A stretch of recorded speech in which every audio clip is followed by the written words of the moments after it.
Elara pressed her ear to the mahogany door, her enhanced hearing catching every venomous word. The wolfsbane should kill him within the hour, then you'll be free to claim your true mate. The silver tray in her hands trembled as she realized the Luna Queen was poisoning the Alpha King's evening wine. Her heart hammered against her ribs as she recognized Beta Marcus's deep voice responding from within the king's private study. And if someone discovers the body before morning? Who would dare question the natural death of an aging alpha? Seraphina's laugh was cold as winter frost. The pack will assume his heart finally gave out. You'll step forward as the rightful successor, and I'll be by your side where I belong. Elara's knees nearly buckled. She'd served in the Moonhaven pack house for 3 years, invisible as furniture to most, but she'd seen the way the Luna Queen's eyes followed Marcus during pack meetings. The hungry looks. The stolen touches when they thought no one was watching. The silver tray rattled in her shaking hands, and she pressed her lips together to keep from making any sound.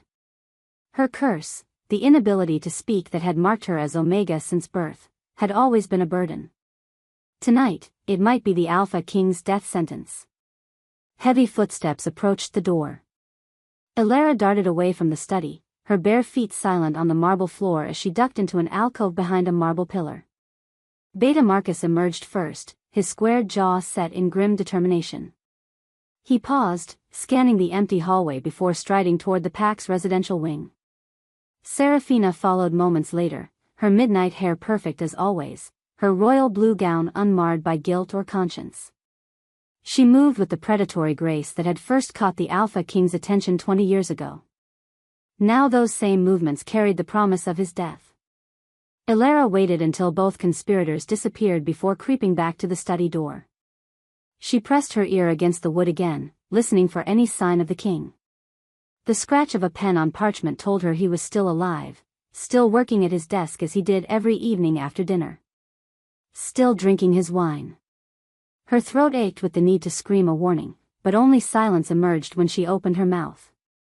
The cruel irony wasn't lost on her. Of all the wolves in Moonhaven, she was the only one who knew of the plot, and she was the only one who couldn't speak. But she could act. Elara smoothed her rough servant's dress and knocked on the door with 3 sharp raps, the signal she used when delivering his evening meal. Enter. The Alpha King's voice still carried the authority that had kept their pack strong for 2 decades, though silver now streaked his dark hair and lines mapped his weathered face.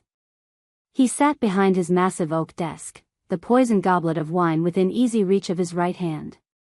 Even seated, his presence dominated the room. Elara bobbed a curtsy and moved to collect his dinner dishes, as she had every night for 3 years. She'd perfected the art of being overlooked, a necessary skill for servants, especially ones who couldn't defend themselves with words. King Damon barely glanced up from the document he was reading, but she caught the subtle flare of his nostrils. Alpha senses. He was catching her scent, though he showed no outward reaction to the fear and desperation that must be rolling off her in waves. She reached for his empty dinner plate, deliberately bumping the wine goblet with her elbow. The crystal glass tilted, spilling deep red wine across the scattered papers on his desk. Clumsy girl. The king's voice cracked like a whip as he shot to his feet, but Elara was already grabbing for cloth napkins to blot the spreading stain. She knocked into his arm as she reached across the desk, and more wine splashed across the floor. In her peripheral vision, she saw the study door burst open. Luna Queen Seraphina swept in like an avenging angel, her blue eyes wide with perfectly performed shock. What have you done? Seraphina's voice pitched high with outrage as she surveyed the mess. You stupid, worthless creature. Elara flinched at the familiar words, but kept dabbing at the spilled wine on the desk. Evidence.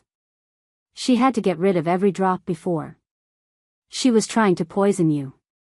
Seraphina's accusation struck like lightning. I saw her tampering with your goblet, adding something to your wine. The Alpha King's gaze snapped to Elara, and she felt the full weight of his attention like a physical force. His dark eyes searched her face, looking for guilt, for deception, for any sign that his Luna Queen spoke the truth. Elara opened her mouth, desperate to explain, but only silence emerged. She shook her head frantically, pointing to the spilled wine, trying to communicate what she couldn't say. The wolfsbane. The conspiracy. The betrayal. Look how she tries to deceive you even now. Serafina moved closer to her mate, her hand settling on his shoulder with possessive familiarity. She cannot speak her lies, so she acts them out instead. Is this true? The king's voice had gone dangerously quiet. Did you poison my wine? Elara shook her head again, more violently this time. She grabbed his arm, a shocking breach of protocol that made him stiffen, and pulled him toward the spilled wine. She pointed at it, then at Serafina, trying to make him understand. The Luna Queen gasped. She dares to touch you? To accuse me? Serafina's hand flew to her throat in a gesture of wounded innocence. My king, surely you see how desperate she's become. A mute Omega, jealous of what she can never have, trying to eliminate you so she can. Enough. The Alpha King's command silenced his mate instantly. His attention remained fixed on Elara, and she saw something flickering in his dark eyes. Not condemnation. Curiosity. You knocked over my wine deliberately, he said slowly. It wasn't a question. Elara nodded, relief flooding through her. He understood. Somehow, despite her inability to speak, he was seeing through Serafina's lies. To prevent me from drinking it. Another nod. Her throat worked soundlessly as she tried once more to force words past the barrier that had imprisoned her voice since birth. The effort left her gasping. The king studied the wine stain spreading across his papers, then lifted his gaze to his Luna Queen. Serafina, how did you know to come to my study at this precise moment? A flicker of uncertainty crossed the queen's perfect features. I was concerned about the girl. She's been acting strangely lately, lingering near your chambers, watching you during meals. I followed her tonight because I suspected. You suspected she meant me harm. His voice carried a note Elara had never heard before. Doubt. Yet she destroyed the wine instead of ensuring I drank it. A clumsy accident to cover her tracks when she realized she'd been caught. The Alpha King walked to where Elara knelt beside the desk, still clutching wine-stained napkins. This close, his scent surrounded her, pine, leather, and something wild that made her inner wolf whimper with recognition. Not fear. Something else entirely. Stand up, he commanded softly. Elara rose on unsteady legs, acutely aware that she barely reached his shoulder. He studied her face with an intensity that made her feel exposed, vulnerable in a way that had nothing to do with her servant status. You're not afraid of me, he observed. You're afraid for me. The distinction was everything. Elara nodded, tears she'd been fighting finally spilling over. He saw her. Not as the voiceless Omega everyone dismissed, but as someone who had risked everything to save him. My king, Serafina's voice had taken on an edge of desperation masked as concern. Surely you're not going to believe this creature over your own mate? She could have put anything in that wine. Including wolfsbane, the king said quietly, his eyes never leaving Elara's face. The words fell into the room like stones into still water. Serafina went rigid, her composure cracking for just an instant before she forced out a laugh. Wolfsbane? That's ridiculous. How would a servant even obtain such a thing? And why would you? She stopped herself, but too late. Why would I suspect it? The king turned slowly to face his Luna Queen, and Elara saw the exact moment he transformed from mate to alpha. The temperature in the room seemed to drop 10 degrees. An excellent question. Serafina's throat worked soundlessly, a cruel mirror of Elara's own condition. But where Elara's silence was born of nature's cruelty, the queen's was born of guilt. I should examine the spilled wine, the king continued in that same deadly quiet voice. Have it tested for toxins. Question the kitchen staff about who had access to it. His dark gaze pinned Serafina in place. Question you about your activities this evening. Damon, please, the queen's careful composure finally shattered. You can't seriously believe. What I believe, he cut her off, is that someone tried to kill me tonight. And the only reason I'm still alive is because a mute Omega girl cared more about my life than her own safety. He looked back at Alara, and she saw something that made her breath catch. Respect. She knew she'd be blamed. Knew no one would believe her over you. But she warned me anyway. The admission hung between them like a bridge neither had expected to cross. Alara felt the weight of his acknowledgement, the first time in her life someone had truly seen her courage instead of her limitations. But she also saw the fury building in Seraphina's blue eyes. The calculation. The Luna Queen was trapped, her careful plot unraveling, but she wasn't defeated. Not yet. You're right, Seraphina said suddenly, her voice taking on a tone of wonder that made Alara's skin crawl. She is remarkable. So devoted to you that she'd risk everything. The Queen's lips curved in a smile that promised terrible things. I wonder what other secrets she's keeping. What other, intimate knowledge she's gained through her devoted service. The implication struck like a poisoned dart. Alara's face went white as she realized what Seraphina was suggesting, that her warning came not from loyalty, but from an inappropriate relationship with the Alpha King. A relationship that would be treason for an Omega servant. And unlike the poison, this lie would be much harder to disprove. Chapter 2. The Alpha King's eyes blazed gold as he scented the lie on his Luna's lips, but before he could act, the dungeon doors slammed shut on Alara, and with them, his only chance at the truth. The cell was smaller than the servants' quarters she'd called home for 3 years. Cold stone walls wept moisture, and the single-barred windows sat too high to reach, letting in only a sliver of moonlight that painted everything in shades of despair. Alara hugged her knees to her chest on the straw-covered floor, trying to process how quickly her world had crumbled. One moment she'd been standing in the Alpha King's study, hope flickering that he might believe her over his Luna Queen. The next, pack guards had dragged her away while Seraphina spun her web of accusations with masterful precision. She's bewitched you, the Queen had declared, her voice breaking with perfectly performed anguish. How else could a mute Omega make the mighty Alpha King doubt his own mate? She's used dark magic, there are books missing from the archives, herbs stolen from the healer's stores. Lies layered upon lies, each one more damning than the last. And Alara, locked in her silence, could only watch helplessly as they condemned her. The execution was set for dawn. Less than 6 hours away. She pressed her face against her drawn-up knees and tried not to think about the pyre they were building in the courtyard. She'd seen pack justice before, swift, brutal, and final. No one would mourn a mute Omega accused of treason. Footsteps echoed in the corridor outside her cell. Alara lifted her head, expecting to see a guard bringing her final meal, but the figure that emerged from the shadows made her heart lurch. Alpha King Damon stood outside her cell, still dressed in his evening clothes, though his hair was disheveled and his eyes held a wildness she'd never seen before. The torchlight flickered across his face, highlighting the harsh lines of exhaustion and something else, something that looked almost like pain. Your Majesty. She mouthed the word soundlessly, struggling to her feet. Protocol demanded she show respect, even here, even now. He studied her through the bars, his dark eyes searching her face with that same unsettling intensity from his study. The evidence against you is comprehensive. Alara's heart sank. She nodded, understanding. He'd come to confirm her guilt, to see for himself that his Luna Queen spoke the truth about the Omega who tried to bewitch him.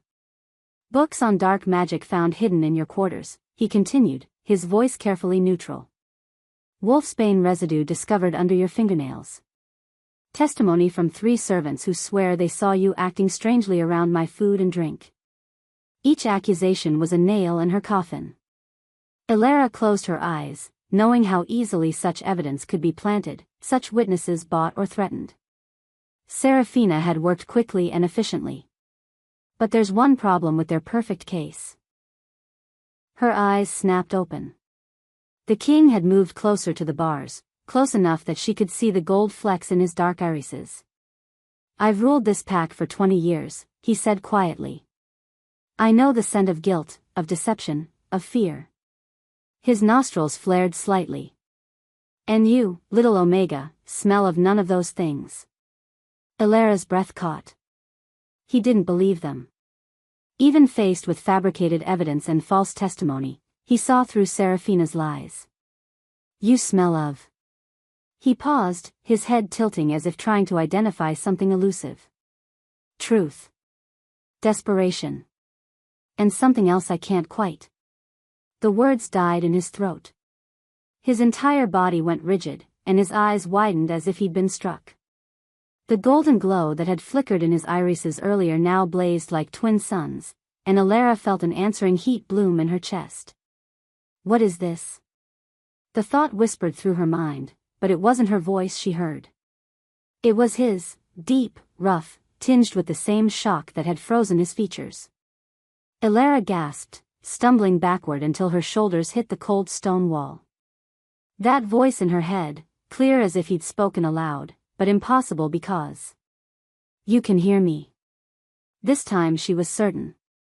The Alpha King's lips hadn't moved, but his voice echoed through her thoughts like he was standing inside her skull. How? The word escaped her in barely a whisper, the first sound she'd made in 23 years. The king's hands wrapped around the iron bars of her cell, his knuckles white with strain.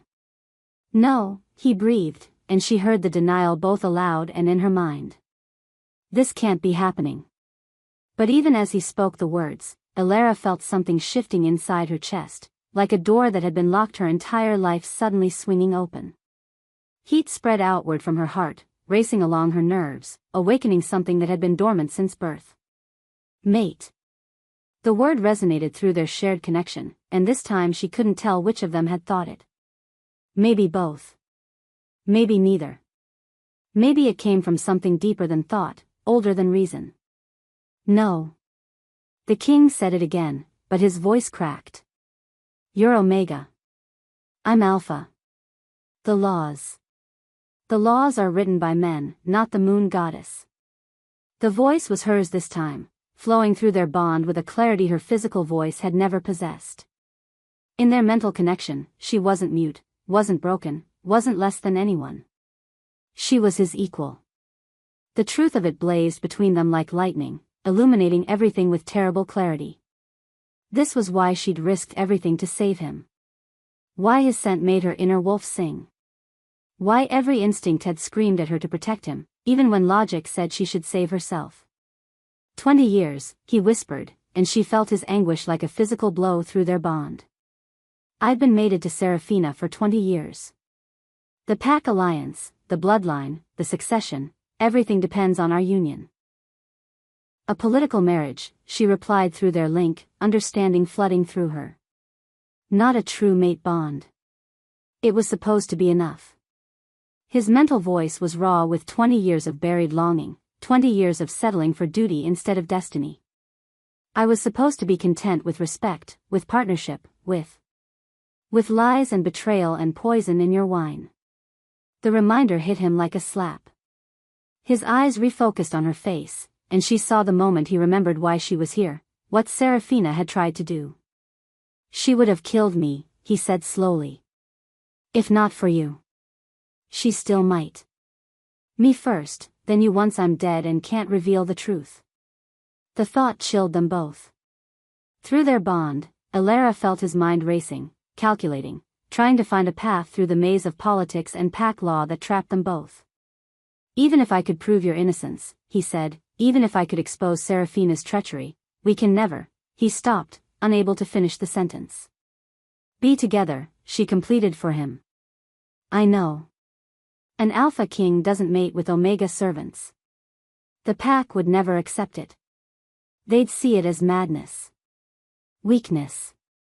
They'd revolt, split into factions, civil war. So we do nothing?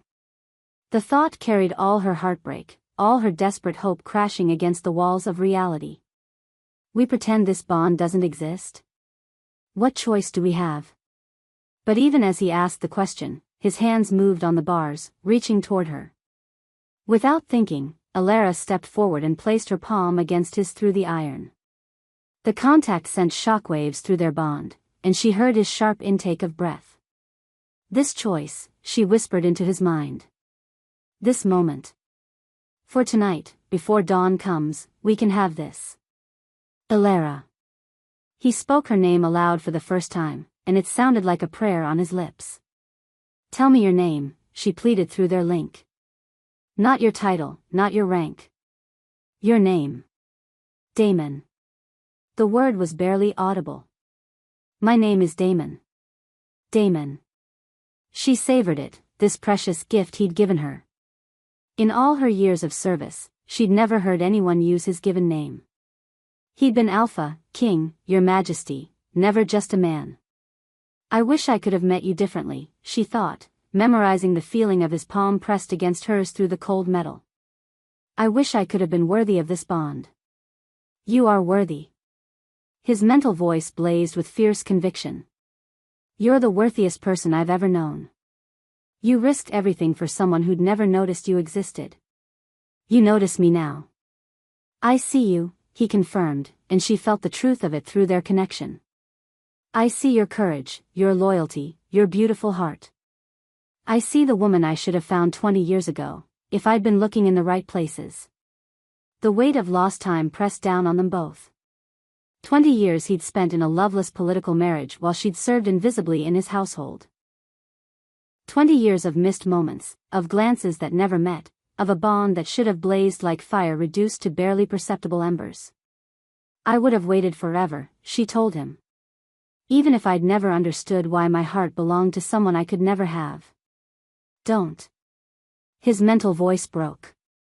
Don't make this harder than it already is. But it was too late. The bond between them had awakened fully now, and with it came the crushing realization of everything they would lose when dawn arrived. Not just her life, though that would end with the executioner's flames, but this connection that felt more real than anything else in her existence. Footsteps echoed in the corridor, multiple sets moving with military precision. Guard change, Elara realized. The night shift replacing the evening watch. Damon heard them too. His hand reluctantly pulled away from hers, leaving her palm cold and empty against the bars. I have to go, he said aloud, but through their bond she heard what he couldn't say. If they see us like this, it will only confirm Serafina's accusations. I know. He stepped back into the shadows, but their mental connection remained strong. I won't let you burn at dawn. How can you stop it without revealing? I don't know. His mental voice carried desperation and determination in equal measure. But I'll find a way. I swear to you, Elara, I'll find a way. The guards rounded the corner, their torches pushing back the darkness. Damon melted deeper into the shadows until only their bond remained, a golden thread connecting her heart to his. Whatever happens, she whispered into his mind, I'm glad I saved you. I'm glad I finally know what this feeling was. I'm glad I'm yours, even if it's only for tonight. She felt his anguish like a physical blow, but the guards were too close now for any response. The Alpha King was gone, leaving only shadows and the lingering scent of pine and leather. But their bond remained, humming between them like a live wire. And through it, as she settled back onto the straw floor of her cell, she heard something that made her breath catch. Not Damon's voice, but another, feminine, sharp with malice. Serafina, somewhere in the castle above, speaking to someone in urgent, whispered tones. Accelerate the timeline. The execution must happen before he has time to investigate further. And spread the word about her dark magic, make sure everyone knows she bewitched him. By morning, the pack will be demanding her death. A chill ran down Elara's spine. Through their mate bond, she could somehow hear everything Serafina said, as if the connection to Damon had opened other channels as well. The girl is more dangerous than we thought.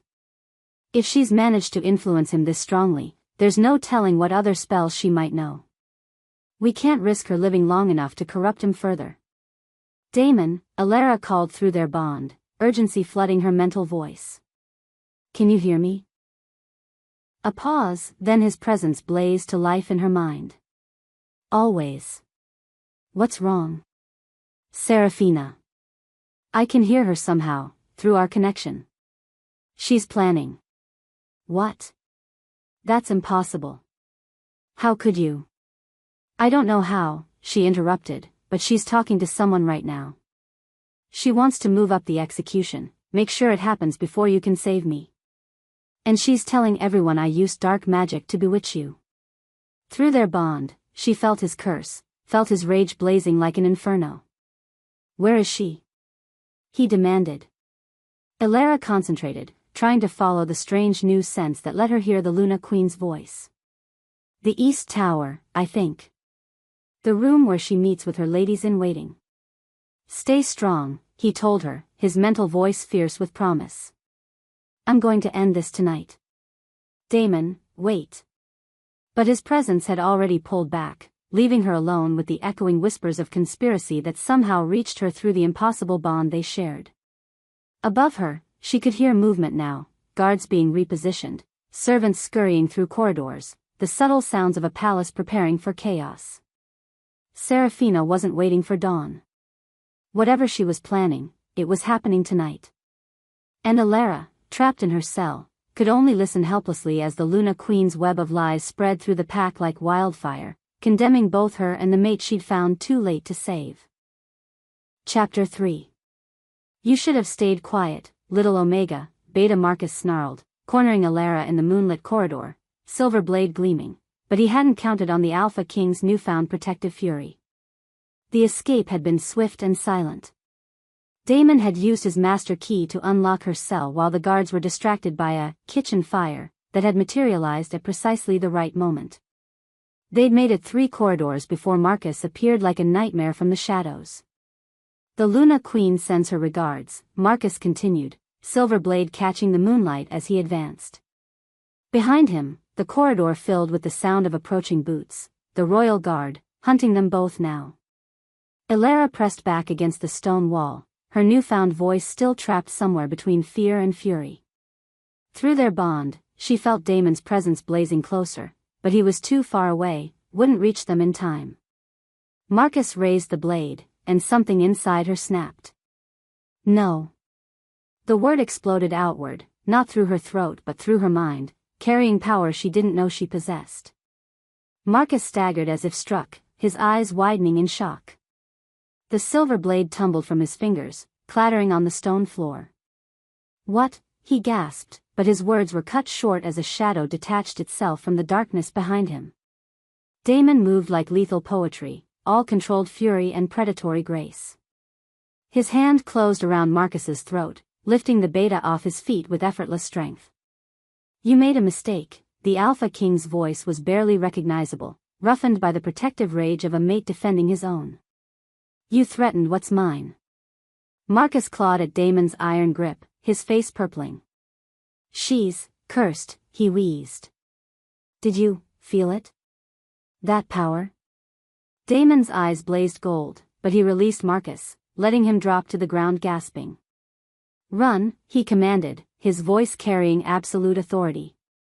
Tell Serafina that I know about the Wolfsbane. Tell her that when I return, she'll answer for her crimes. The Beta scrambled to his feet and fled, but not before Elara caught the promise of vengeance in his eyes. This wasn't over. We have to go, she whispered into Damon's mind. The guards. Already handled. His mental voice carried grim satisfaction. But not for long.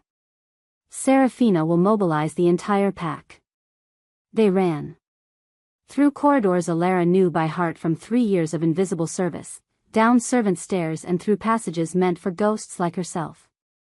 Behind them, shouts echoed off stone walls as the palace erupted into chaos. The stables were empty except for Damon's midnight stallion, Shadowfire. The horse nickered softly at his master's approach, but his ears flattened when he scented Elara. He doesn't like me, she observed, keeping her mental voice steady despite the tremor in her hands. He's protecting his territory, Damon replied, swinging into the saddle before extending his hand to her. Like I should have been doing all along. The moment her palm touched his, the world exploded into sensation. Their bond flared white-hot, sending waves of power through both of them. Shadowfire reared, sensing the supernatural energy crackling between his riders. Easy, Damon's mental command was directed at both horse and mate. We're all on the same side now. Elara settled behind him, her arms wrapping around his waist as they thundered out of the stable and into the night.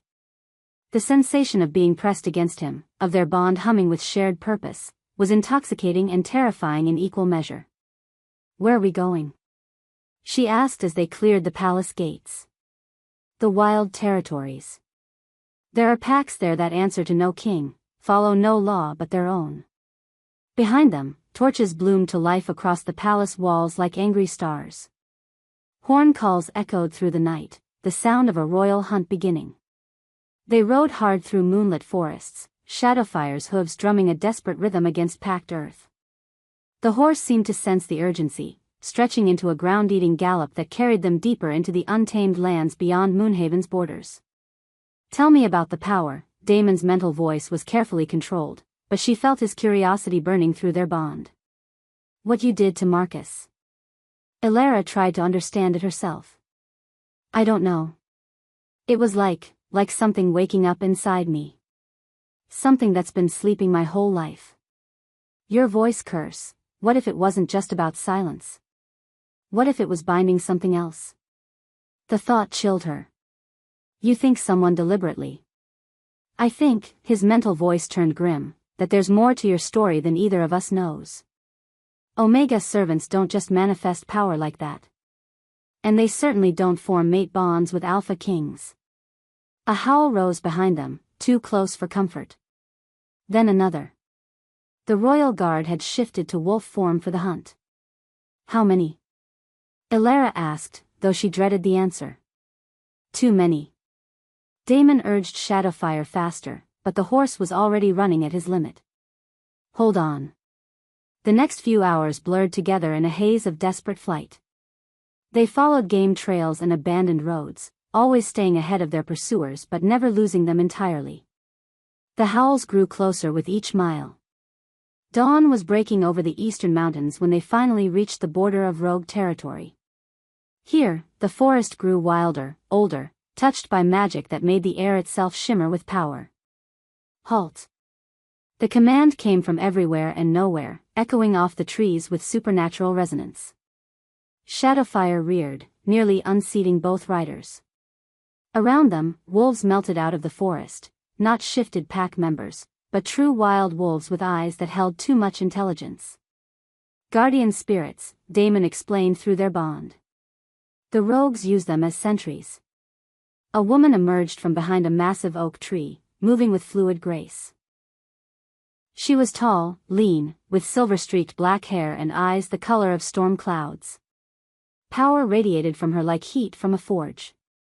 "Alpha King Damon Nightfall," she said, and her voice carried the weight of earth and stone. "You're far from your throne." "Luna Raven." Damon inclined his head with careful respect.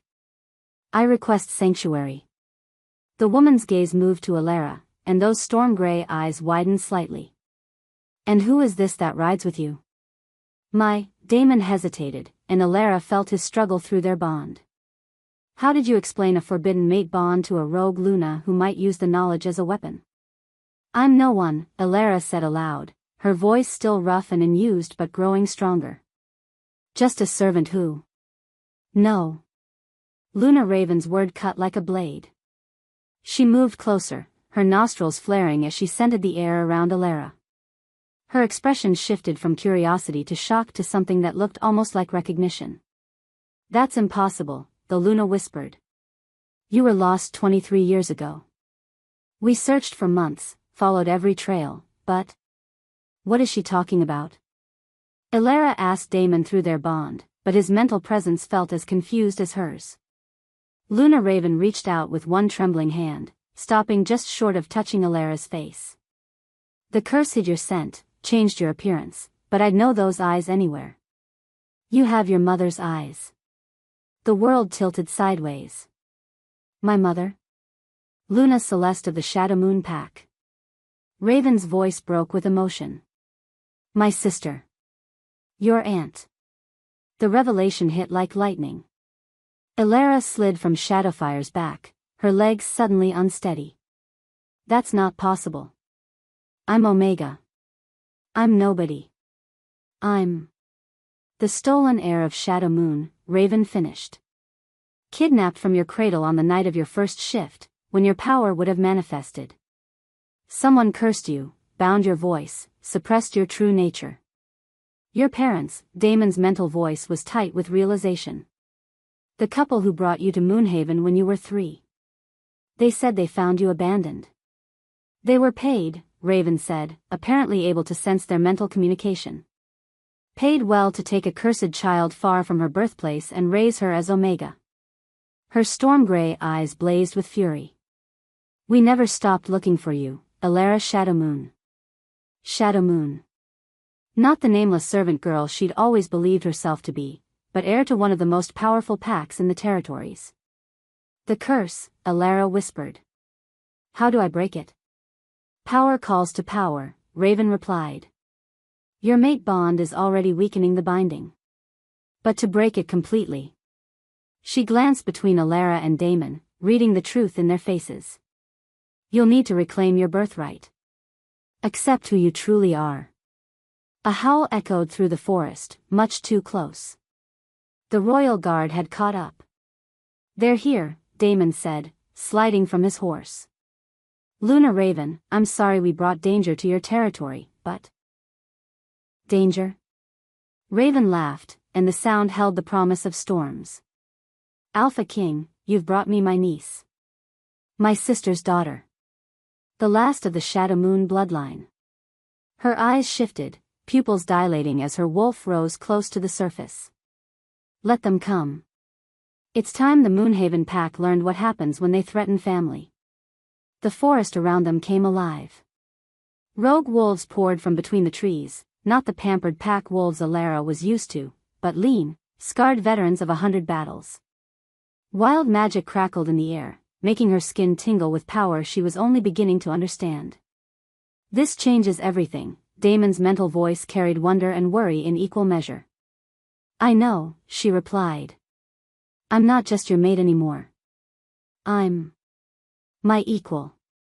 His mental voice blazed with fierce pride. In every way that matters. The first of the royal guard burst through the tree line, shifted into human form, weapons gleaming in the dawn light. At their head rode Marcus, his face twisted with determination and fury. Surrender the traitors, he shouted. By order of Luna Queen Seraphina.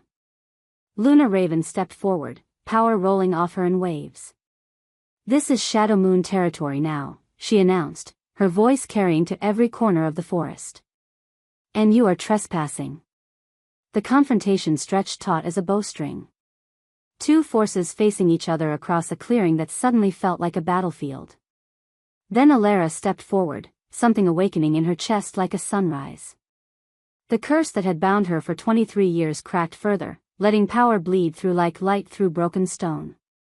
I am Alara Shadow Moon, she declared, her voice ringing clear and strong for the first time in her life. Daughter of Luna Celeste, heir to the Shadow Moon pack. She felt Damon's fierce approval blazing through their bond, felt her aunt's pride, felt her own identity clicking into place like the final piece of a puzzle she'd been trying to solve her entire life. And you, she continued, her gaze fixing on Marcus with newfound authority, have no power here. The words carried more than sound. They carried the weight of bloodline, of awakened power, of a curse finally beginning to break. The royal guard horses shied, sensing the supernatural energy crackling through the forest. Marcus raised his sword, but his hand trembled. You're still just an Omega. No. The word exploded from Alara with enough force to shake leaves from the trees. I never was. The curse shattered. Power flooded through her like a dam bursting, 23 years of suppressed strength rushing back in a torrent that left her gasping. Her senses expanded beyond anything she'd known. She could smell fear on the royal guard, hear heartbeats from a mile away, feel the life force of every creature in the forest. And through their mate bond, she felt Damon's awe as he experienced her transformation secondhand. My God, he whispered into her mind. You're not just heir to Shadow Moon. You're something more. Something I don't think any of us understood. Luna Raven was staring at her with wonder and fear in equal measure. The prophecies, she breathed.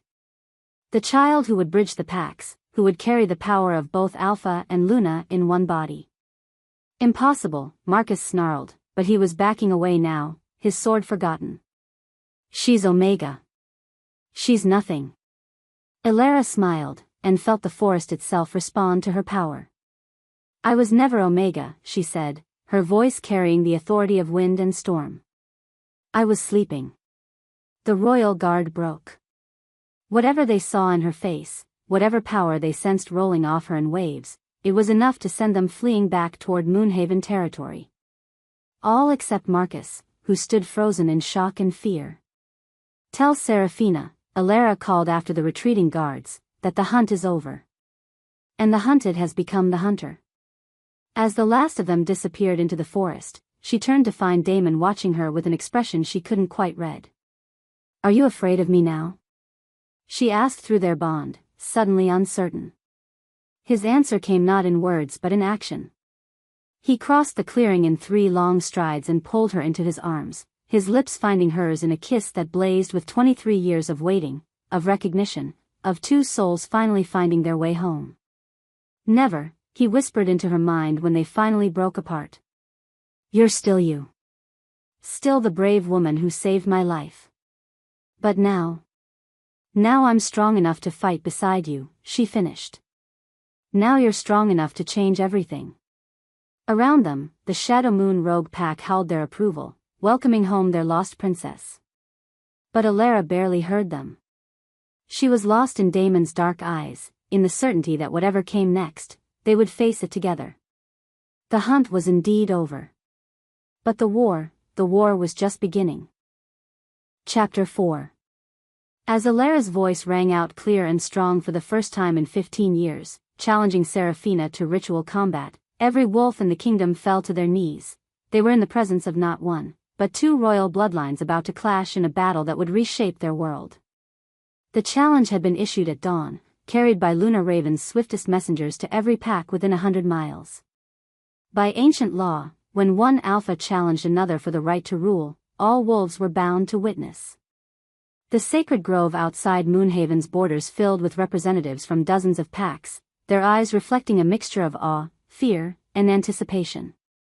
Elara stood at the center of the ancient stone circle, power radiating from her like heat from a forge. The transformation that had begun with the breaking of her curse was now complete. Gone was the small, silent Omega who had served invisibly in the shadows.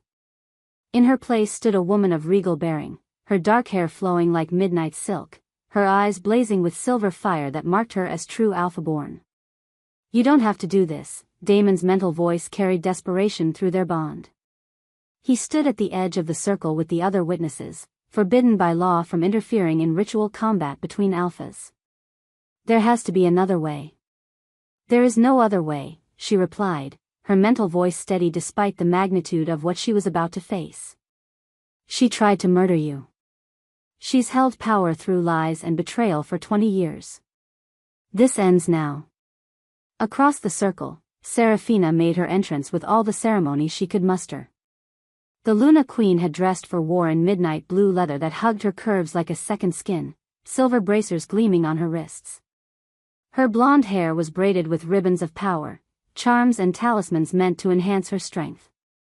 She moved with predatory grace, but Elara could smell the fear beneath her confident facade. You dare challenge me? Seraphina's voice carried across the grove, pitched to reach every ear. You, a nameless servant girl who crawled from the shadows to steal what isn't yours? Elara stepped forward, her bare feet silent on the ancient stones.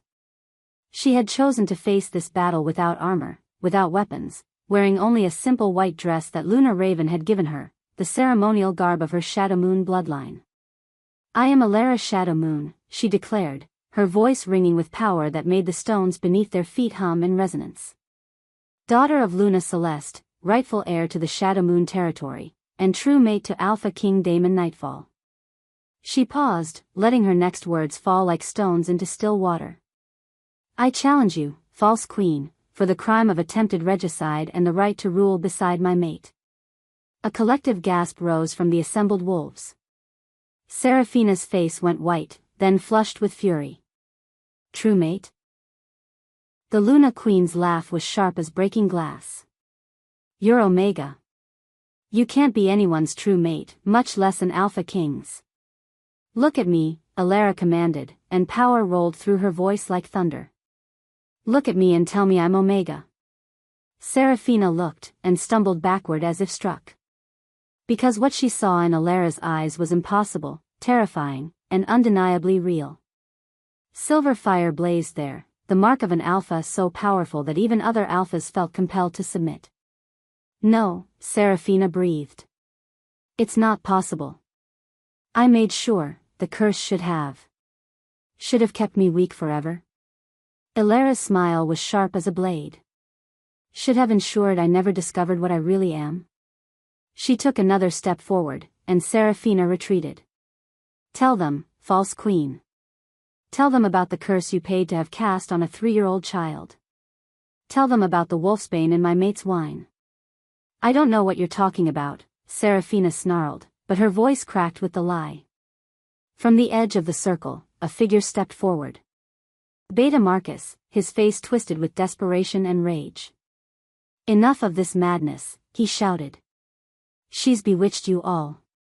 Can't you see she's using dark magic? He has a weapon. Damon's mental voice blazed with alarm through their bond. Alara saw the silver dagger in Marcus's hand a heartbeat before he lunged, not at her, but at Damon. The beta had realized that if he couldn't stop the challenge, he could at least eliminate the Alpha King who stood between him and the throne. Time seemed to slow. Marcus's blade arced toward Damon's heart while every wolf in the grove watched in frozen horror. Ritual law bound them all. No one could interfere in the combat circle. No one except Alara. Power exploded from her like a supernova. The ground trembled, ancient stones cracking under the force of her unleashed strength. She moved faster than thought, crossing the circle in a blur of motion that left afterimages in the air. Her hand closed around Marcus's wrist just as the blade reached Damon's chest. The silver dagger stopped an inch from his heart, held motionless by strength that should have been impossible for any wolf to possess. You made a mistake, Alara said, her voice carrying the weight of storms. You threatened my mate. Marcus's eyes widened in terror as he felt the bones in his wrist beginning to crack under her grip. What are you? I'm what your false queen tried to prevent, Alara replied. With a casual twist of her wrist, she broke his arm and sent him flying across the grove to crash against the stone barrier with bone-crushing force. Marcus didn't get up. The silence that followed was deafening. Every wolf in the grove stared at Alara with a mixture of awe and fear. What they had just witnessed was beyond the scope of normal alpha power. This was something primal, ancient, touched by the moon goddess herself. Now, Alara said, turning back to Serafina, shall we continue? The Luna Queen was trembling now, her carefully constructed confidence crumbling like sand. This isn't possible. You were Omega. I made sure you were Omega. You made sure I believed I was Omega, Alara corrected. There's a difference. She began to circle Serafina like a predator stalking prey. Tell me, false queen, how does it feel to realize you've been afraid of the wrong person all these years? Serafina's composure finally snapped. With a wordless shriek of rage, she shifted into her wolf form, a sleek creature of silver and gold, beautiful and deadly. Her teeth gleamed like daggers as she launched herself at Alara's throat. But Alara didn't shift. She didn't need to. She caught Serafina's wolf form in mid-leap, her hands closing around the creature's throat with gentle, implacable strength. The Luna Queen's wolf struggled frantically, claws raking at Alara's arms, but she might as well have been fighting the mountain itself. I could kill you now, Alara said conversationally, holding the writhing wolf at arm's length. One snap of your neck, and 20 years of lies and betrayal would be over. Would you like to know why I won't? Serafina's wolf form shuddered, fear scent filling the air. Because death would be too easy, Alara continued. Because the pack deserves to hear your confession. Because justice matters more than revenge. She set Serafina down with surprising gentleness, then stepped back. Shift back. Face your crimes as the woman you are, not the wolf you pretend to be. Serafina shifted reluctantly, her human form trembling with defeat and terror. "Please," she whispered. "I was only trying to murder my mate so you could claim his beta," Alara finished. "To hold power that was never rightfully yours. To destroy an innocent child because you feared what she might become." She shook her head sadly. "No, Serafina. There is no excuse for what you've done." From the assembled crowd, Luna Raven stepped forward. As the eldest alpha present, she had the right to speak for the witnesses. "The evidence is clear," she declared, her voice carrying to every corner of the grove. "Luna Queen Serafina stands accused of conspiracy to commit regicide, of practicing forbidden magic against a child, and of holding power through deception and murder. The penalty," called out another alpha, "is death or exile." "Exile," Alara said firmly. "Let her live with the knowledge of what she's lost. Let her wander the wastelands, knowing she destroyed herself through her own choices." Serafina collapsed to her knees, the fight finally going out of her. "Why?" she whispered. "Why show me mercy?" Alara looked down at the broken woman who had terrorized her childhood and tried to murder the man she loved. "Because," she said simply, "I am not you." The formal judgment took only minutes. Serafina was stripped of her title, her pack bonds severed, her royal marks burned away with silver and salt. She would live, but she would live as nothing, no pack, no family, no home. For a wolf, it was a fate worse than death. As the former Luna Queen was led away under guard, Damon finally broke from the witness circle and crossed to Alara's side. The ritual was complete, he was free to claim his mate before all the assembled packs. "Are you hurt?" he asked, his hands gentle as they examined the claw marks on her arms. "Barely scratched," she assured him, but she was trembling now that the adrenaline was fading. "Is it over? Really over?" "It's over," he replied through their bond, his mental voice warm with fierce pride and love.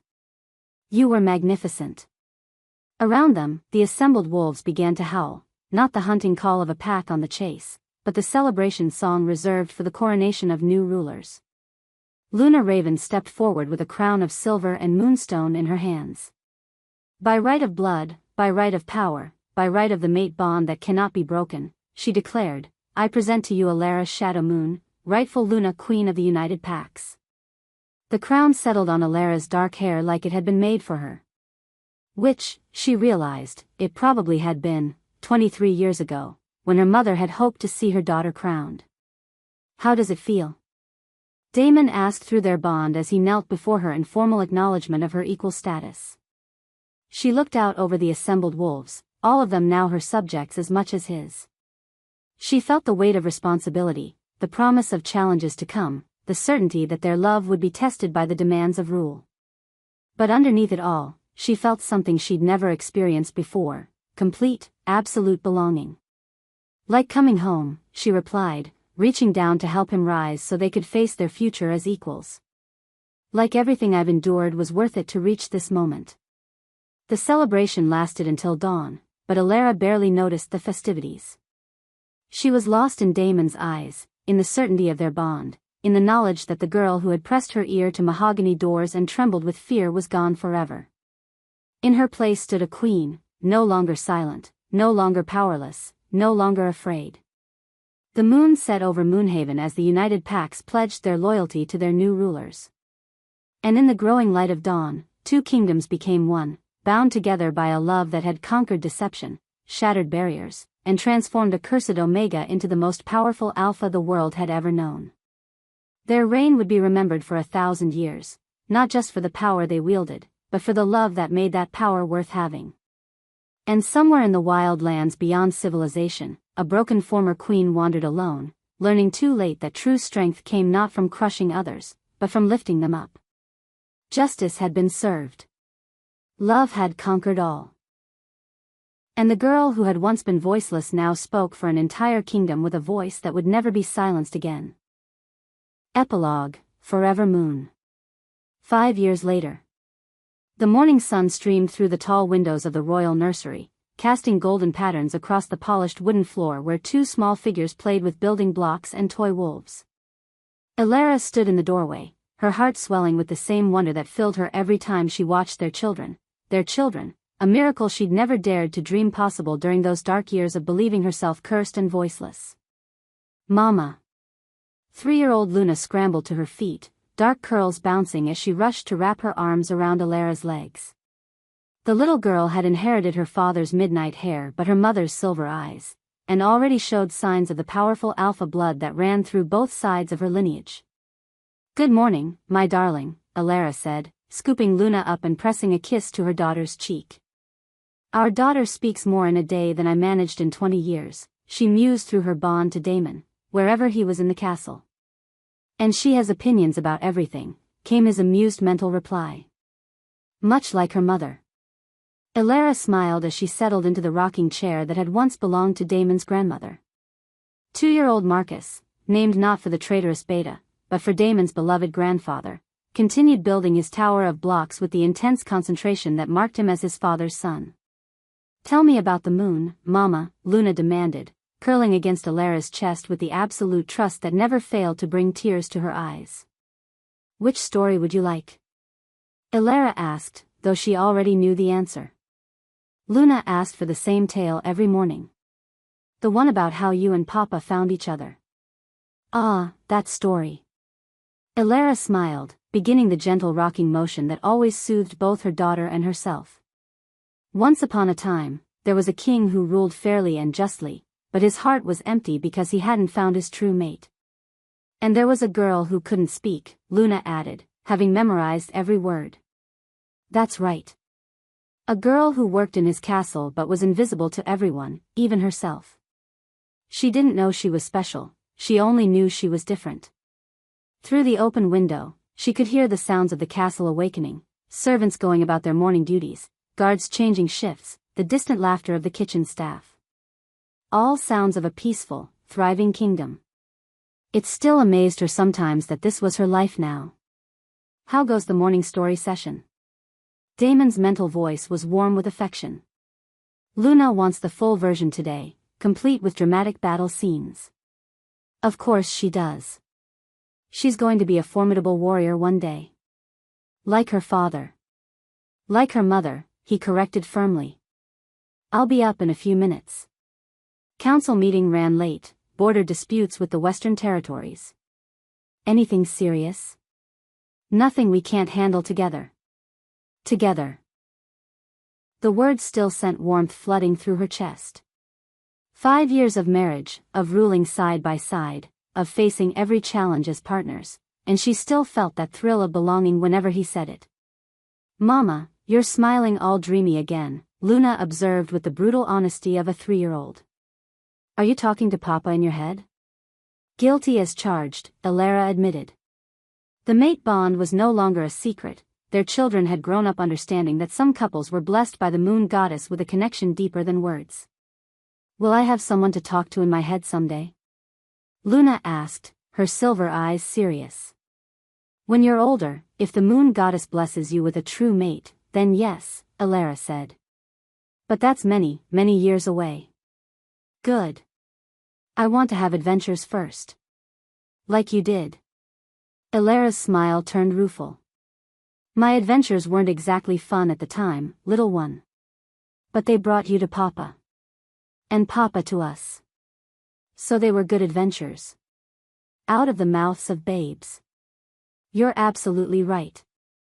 The nursery door opened, and Damon stepped inside, still dressed in his formal council attire but with his dark hair slightly mussed from running his hands through it, a habit he developed whenever dealing with particularly stubborn political matters. "Papa." Luna launched herself from Alara's lap into her father's waiting arms, and Alara watched with never-ending delight as the powerful Alpha King melted into putty the moment his daughter smiled at him. "How are my favorite troublemakers this morning?" he asked, settling Luna on one hip while reaching down to ruffle Marcus's hair. Their son looked up from his blocks long enough to give his father a solemn nod. Marcus was a child of few words but deep thoughts, the opposite of his chattering sister. "Mama was telling me about how you found each other," Luna announced. "The part where she saved you from the bad lady." "Ah, that part." Damon's eyes found Alara's over their daughter's head. "Your mother was very brave." She broke her curse and became a queen. She was always a queen, Damon said softly. She just needed to remember it. The simple words carried 23 years of pain and healing, of discovering that worth had never been about rank or title or the ability to speak. Elara had learned that her true power had always been in her compassion, her courage, her willingness to sacrifice herself for others. "I love you," she whispered through their bond. "I love you too. More than life itself." A soft knock at the nursery door interrupted their silent conversation. "Your Majesties," came the gentle voice of Mrs. Henderson, the head nanny who had served the royal family for 30 years. "Forgive the interruption, but Luna Raven has arrived for her weekly visit with the children." "Aunt Raven." Luna squealed, wriggling out of her father's arms to run toward the door. Elara's heart warmed at the sight of her aunt, who had become not just family but one of her closest advisors in the years since her coronation. Raven had aged gracefully, her silver-streaked hair now completely white but her storm-gray eyes as sharp and wise as ever. "There's my favorite niece," Raven said, catching Luna in a fierce hug before turning to scoop up the more reserved Marcus. "And my favorite nephew. Have you two been good for your parents?" "Mostly," Luna said with the brutal honesty that made all the adults in the room struggle not to laugh. "I should hope so." Raven's eyes met Elara's with warm affection. "Your mother and father have important work to do keeping the kingdom safe and happy. Are you here for lessons?" Luna asked hopefully. Raven had been teaching both children about their Shadow Moon heritage, stories, traditions, and the basic control techniques they would need as they grew into their power. "I am indeed. But first, I have news for your parents." Raven's expression grew serious. "Perhaps we could speak privately?" Elara felt a flutter of concern, but Damon's mental presence steadied her immediately. "Whatever it is, we'll face it together. Always together. Mrs. Henderson, would you mind taking the children to the garden?" Elara asked. "They could use some fresh air, and I believe Cook mentioned something about berry tarts for good little princes and princesses." "Berry tarts." Luna's eyes lit up, and even Marcus perked up with interest. Once the children were gone, Raven settled into one of the comfortable chairs near the window. "The news isn't bad," she said quickly, seeing their concerned expressions. "Actually, it's quite wonderful. But it will mean changes." "What kind of changes?" Damon asked, moving to stand behind Elara's chair, his hands settling on her shoulder in the unconscious protective gesture that still made her heart skip. "The Northern Territories have sent an official delegation," Raven said. "They want to join the alliance." Elara blinked in surprise. The Northern Territories had been isolationist for over a century, refusing all contact with the outside world. What changed their minds? "You did." Raven's smile was proud.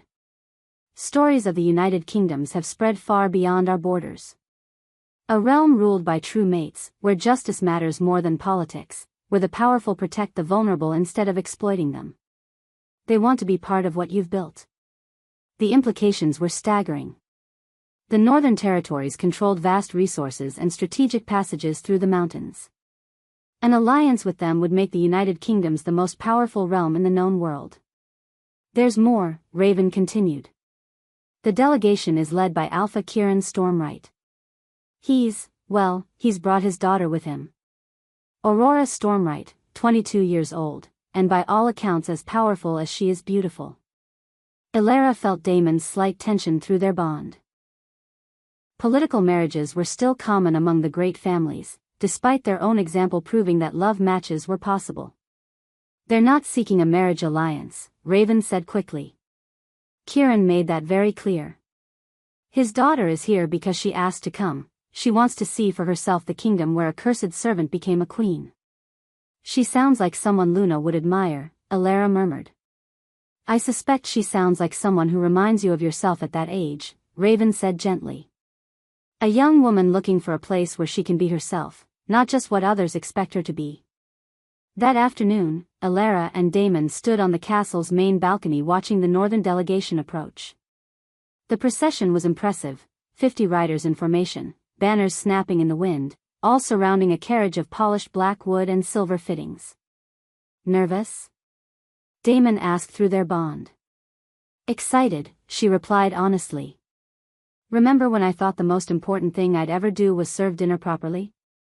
Now we're negotiating alliances that will shape the continent for generations. You were always meant for this. You just needed to find your voice." The carriage rolled to a stop in the courtyard below, and Alara got her first glimpse of Alpha Kieran Stormwright. He was a man of perhaps 50, tall and broad-shouldered with silver-threaded black hair and the bearing of someone accustomed to command. But it was the young woman who stepped from the carriage beside him that made Alara catch her breath. Aurora Stormwright was indeed beautiful, but it was a fierce, wild beauty that spoke of mountain storms and untamed forests. Her hair was the color of winter starlight, her eyes pale blue as glacial ice, and she moved with the fluid grace of someone completely comfortable with her own power. But what struck Alara most was the expression in those pale eyes as they swept over the castle and courtyard. It was the look of someone who had spent their life feeling like they didn't quite fit anywhere, hoping desperately to find a place where they belonged. "She's looking for home," Alara whispered through the bond. "Like you were. Like I was." The formal reception took place in the Great Hall, with all the pageantry due to important guests. Alpha Kieran proved to be as diplomatic as he was imposing, speaking eloquently about his territory's desire for alliance and mutual protection. But Alara found herself watching Aurora, who stood silently beside her father with perfect posture and carefully controlled expression. She's afraid, Alara realized. Afraid of saying something wrong, of not being impressive enough, of being rejected. When the formal presentations were complete and the guests had been shown to their quarters, Alara found herself drawn to the gardens where Aurora had wandered after dinner. The young woman stood by the fountain, her pale hair silvered by moonlight, looking lost despite her regal bearing. "The gardens are lovely at night," Alara said softly, not wanting to startle her. Aurora turned, and for just a moment, her careful mask slipped. "Your Majesty. I apologize, I didn't mean to wander off. I just needed some air. Please, call me Alara. And there's no need to apologize. I often come here when I need to think." She moved to stand beside the younger woman. "It's overwhelming sometimes, isn't it? All the expectations, the careful words, the need to be perfect." Aurora's eyes widened slightly. Yes. It is." She paused, then added quietly, "Father says I need to make a good impression. That this alliance could secure our people's future for generations." "No pressure at all, then," Alara said with gentle humor. That earned her a small smile. "None whatsoever." They stood in comfortable silence for a moment, listening to the water dancing in the fountain and the night sounds of the garden. "May I ask you something?" Aurora said finally. "The stories about you, about how you broke your curse and became queen, are they true?" "Which parts?" "All of it. That you were a servant girl who couldn't speak, that you saved the king from poison, that you discovered you were heir to another kingdom entirely." Alara considered the question carefully. "Yes, it's all true. Though the stories probably make it sound more glamorous than it was. Most of the time I was terrified, confused, and convinced I was going to get everyone killed. But you found your voice. You found your power." "I found myself," Alara corrected gently. "The voice and power were always there, I just needed to stop being afraid of them." Aurora turned to face her fully. "How did you know? When you felt like you didn't belong anywhere, when everyone told you that you were nothing special, how did you know they were wrong?" The raw longing in the question broke Alara's heart. "I didn't," she admitted. "For 23 years, I believed them. I thought I was broken, worthless, invisible. It took finding my mate, finding someone who saw me truly, to realize that my worth didn't depend on what others thought of me." "But what if?" Aurora hesitated, then forged ahead. "What if you never find that person? What if you're meant to be alone?" Alara thought of her own dark years, of nights spent wondering if she'd ever matter to anyone, if she'd ever find a place where she belonged. "Then you learn to see yourself clearly first," she said finally. You learn that your value doesn't come from others recognizing it. You are worthy of love and belonging simply because you exist, because you're you.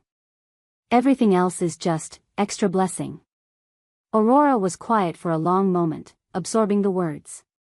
I've never felt like I fit anywhere, she confessed finally. I'm too powerful for court life, too political for the simple life, too independent for most men, too. She shrugged helplessly. Too much, I suppose.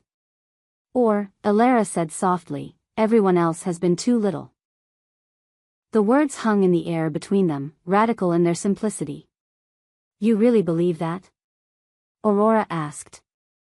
I believe that the moon goddess doesn't make mistakes. If you're powerful, independent, and complicated, then the world needs someone who's powerful, independent, and complicated. Elara smiled. The question isn't how to make yourself smaller.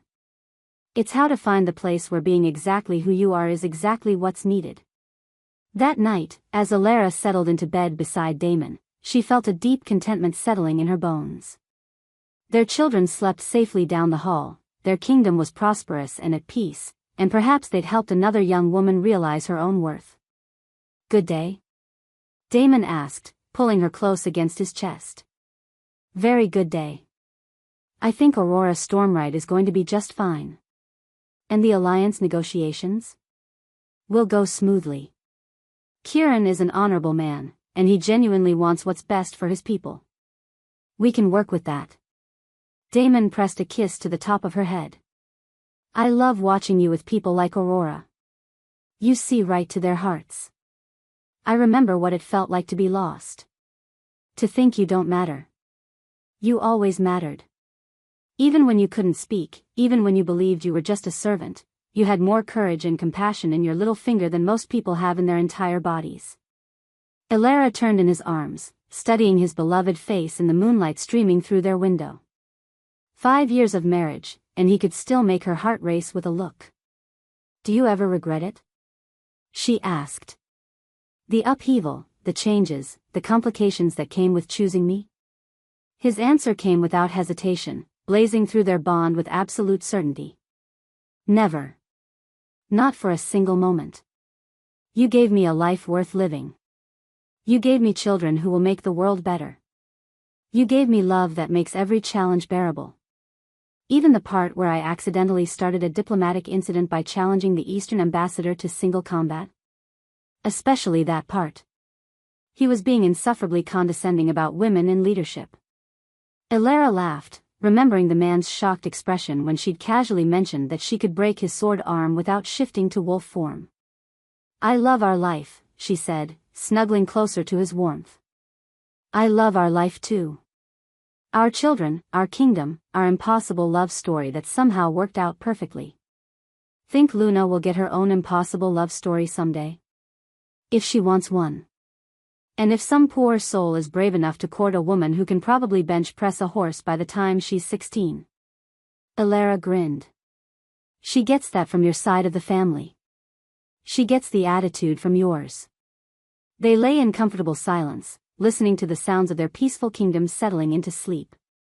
Guards walking their rounds, late servants finishing their duties, the distant call of night birds in the forest beyond the walls. Damon? Thank you. For what? For seeing me. For believing in me. For showing me that love doesn't make you weak, it makes you strong enough to be who you really are. He tightened his arms around her, and she felt his love flowing through their bond like warm honey, sweet and golden and absolutely certain. Thank you, he replied, for saving my life in more ways than one. For being brave enough to knock that wine cup from my hands. For being my perfect match in all things. Always. Forever. Outside their window, the moon sailed high and silver through scattered clouds, blessing the kingdom below with gentle light. And in the royal chamber, 2 hearts beat in perfect synchrony, connected by a bond that had survived curses and betrayal, political intrigue and assassination attempts, the dissolution of old laws and the creation of new traditions. Their love story had become legend, told in fireside tales throughout the realm and beyond. But for Elara and Damon, it wasn't legend, it was simply Tuesday night, another day in a life filled with purpose, partnership, and the endless joy of having found their perfect other half. The girl who once pressed her ear to mahogany doors in fear now opened those same doors to welcome allies and friends. The king who once sat alone in his study now shared every decision with his true mate and equal. Their children would grow up knowing that love conquered all obstacles, that worth came from character rather than birth, and that the most powerful magic in the world was two people choosing each other, again and again, through all of life's challenges and joys. And in the morning, there would be new challenges to face, new adventures to undertake, new lives to touch and improve. But they would face them together, as they always had, as they always would. Forever and always, under the eternal blessing of the moon.